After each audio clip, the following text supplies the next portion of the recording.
आंतरराष्ट्रीय जिजाऊ ब्रिगेडच्या international Jijau warrior या युट्यूब चॅनलमध्ये मी सावित्रीची लेख मध्ये मी सावित्रीबाई फुले बोलते ही भूमिका पार पाडत आहे. नमस्कार, मी कुमारी समृद्धी निलकाडे, वर्ग 10 क ची विद्यार्थिनी आणि मी श्री भाऊसाहेब पोटे विद्यालय कोट या शाळेची विद्यार्थिनी आहे. मला आमच्या शाळेचे सचिव माननीय सौ डॉक्टर मेघनाताई पोटे मॅडम यांचे मार्गदर्शन लाभलेले आहेत. मला आंतरराष्ट्रीय स्तरावरचे अनेक पुरस्कार प्राप्त झालेले आहेत. मला राज्यस्तरीय एकपात्री अभिनय स्पर्धेमध्ये माझा प्रथम क्रमांक पटकवलेला आहे. तसेच अनेक ज्या काही जिल्हास्तरीय तालुकास्तरीय स्पर्धा आहेत त्यामध्ये मी प्रथम क्रमांक प्राप्त केलेला आहे. तर आता मी माझ्या एकपात्री अभिनयाला सुरुवात करते. माझ्या लाडक्या बालमित्रांनो, ओळखलात का मला? असं वाटतंय काही मी ओळखलं, पण काही अजूनच विचार करत आहे. काही हरकत नाही, मी सांगते तुम्हाला. मी सावित्रीबाई फुले, क्रांतीसूर्य ज्योतिरावांच्या अर्धांगिनी. आज तुम्हा सर्वांना एकत्र पाहून मला खूप आनंद झाला. खास करून माझ्या लेकींना पाहून तर मन भरून झाले. मी पाहते की शाळेमध्येच काय, पण गुणवत्तेतही मुली मुलापेक्षा सरस. आम्ही पुण्यात 1848 ला पहिली मुलींची शाळा सुरू केली खरी. तेव्हा फक्त 6 मुली होत्या आणि तेही घाबरतच यायच्या. त्यावेळच्या सनातन परंपरांनी मुलींना नुसतं चूल आणि मूल यातच जपडून ठेवलं होतं. मुलीचे शिकणे म्हणजे महापापच असे ते समजायचे. हो, मी आणि माझ्या सहकार्यांनाही कितीतरी त्रास दिला त्यांनी.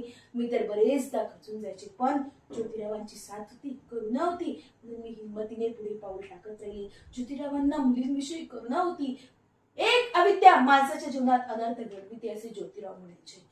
आज मुली सर्व क्षेत्रामध्ये पुरुषांच्या बरोबरीने कार्य करताना पाहून मनातला आनंद उचमलून येतो. शिक्षणाने माणसाला स्वतंत्र करते, पण मुलींनो, स्वातंत्र्य म्हणजे स्वैराचार नाही बरं का.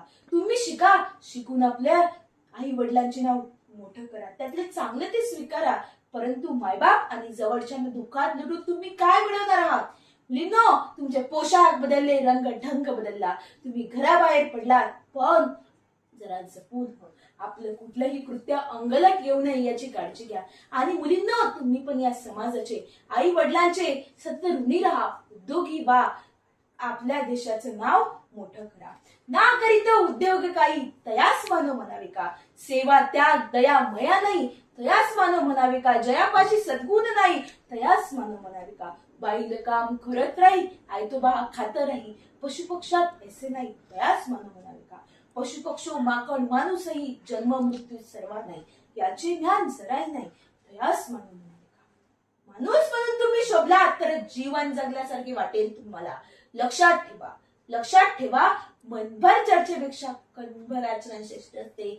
म्हणून संधीची वाट न पाहता आपल्या आयुष्यामध्ये स्वतः संधी निर्माण करा. नशीब व भाग्यावर विसंबून राहू नका. ज्योतिरावांना मला तुमच्या साऱ्यांचा अभिमान वाटेल असं काहीतरी करा. अरे, आमची पूजा आरती व्हावी म्हणून नाही केलं रे सर्व, पण असं वाटते की तुम्ही आम्हाला नुसतं फोटोचा स्केप करून ठेवलंय. अरे, मी सावित्री ज्योतिबा फुले बोलते. जमेल तेव्हा जमेल तसे माझ्या सोयीनुसार कौतुक करता. खरी दुःख याचे की तुम्ही मला गृहीत करता. त्याचा राग मी तुमच्या समोर खोलते. होय, मी सावित्री बोलते. होय, मी सावित्री बोलते. ज्या माझ्या वारसा सांगतात त्या बेईमान झाल्यात असं होईल मला का माहित. तुमच्यासाठी माझ्या लेकींनो, मी दगडाबरोबर शेणही सोसले होते.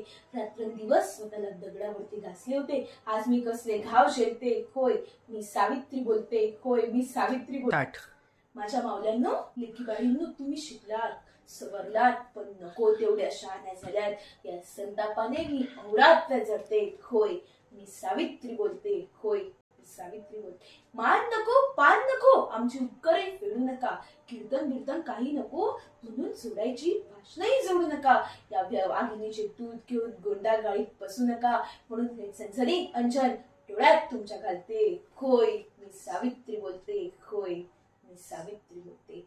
मुलींनो, माझ्या लेकींनो, सावित्री आई पुन्हा जन्माला या.